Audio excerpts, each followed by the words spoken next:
20. septembra obhajamo 150. obletnico Straninovega rojstva. Rojen na Verdu pri Vrhniki, je študiral na deželni risarski šoli v Gradcu, nato na umetno-obrtni šoli na Dunaju in tam zaključil študij na Likovni akademiji leta 1899. Nato se je preselil v München k Alžbetu in ostal z njim do njegove smrti, ter se tudi kasneje v zimskih mesecih vračal v München, poleti pa je restavriral na Kranjskem kot sodelavec Centralnega inštituta za varstvo spomenikov na Dunaju. Po letu 1914 je začel sodelovati s Francetom Steletom, postal je uradni restavrator Narodne galerije in zasebno učitelj risanja. Po njegovih lastnih besedah je bilo to njegovo povsem svobodno področje, saj se mu zaradi službenih zadolžitev ni bilo treba prilagajati naročnikom.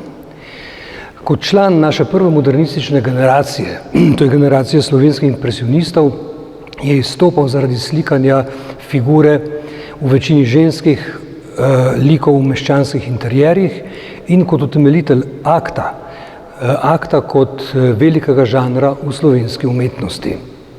Ena njegovih najodličnejših slik, Dekle na divanu, je nastala, ko se je leta 1912 ustalil v Ljubljani ali morda kako leto pozneje. V sliki je združil poznavanje umetnosti v srednjeevropskih središčih in neposredno izkušnjo Pariza, kjer je na poročnem potovanju konec leta 1908 in 1909 lahko načrtno in poglobljeno študiral dela Maneja, Degaja in Toulouse-Lautreka. Belina obleke, izvedena v dolgih temperamentnih potezah, nekoliko spominja na pastel. Stranena ni zanimala psihološka karakterizacija modela, temveč površina, ki se je polašča z nenasitnim skopičnim apetitom.